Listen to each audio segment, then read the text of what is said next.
অনেক হয়েছে, এখন কাজের কাজ করতে হবে।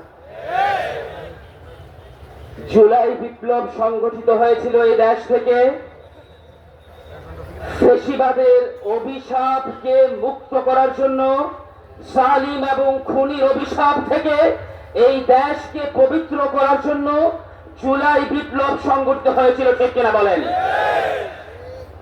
আরেকটি বিপ্লব অত্যাসন্ন। সেই বিপ্লব হবে বাংলাদেশের সুনীল আকাশ থেকে নাস্তিক্যবাদ এবং তাগুদের অভিশাপকে মুক্ত করার জন্য, ঠিক কিনা বলেন?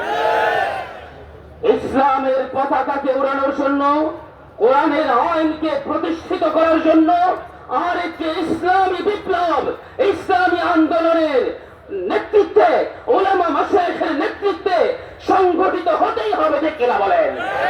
উলামায়ে কেরামদের কাছে একটি দরখাস্ত রেখে আমি কথা শেষ করছি।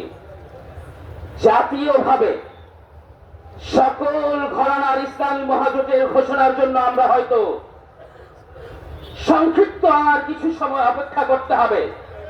জাতীয় উলামা মাশায়েখ আইম্মা পরিষদের নেতৃত্বে ইতিমধ্যেই সকল ঘরানার উলামায়ে কেরামদেরকে এক জায়গায় একত্র করার এক অসাধারণ গল্প এবং ইতিহাস অলরেডি বাংলাদেশে রচিত হয়েছে, ঠিক কিনা বলেন?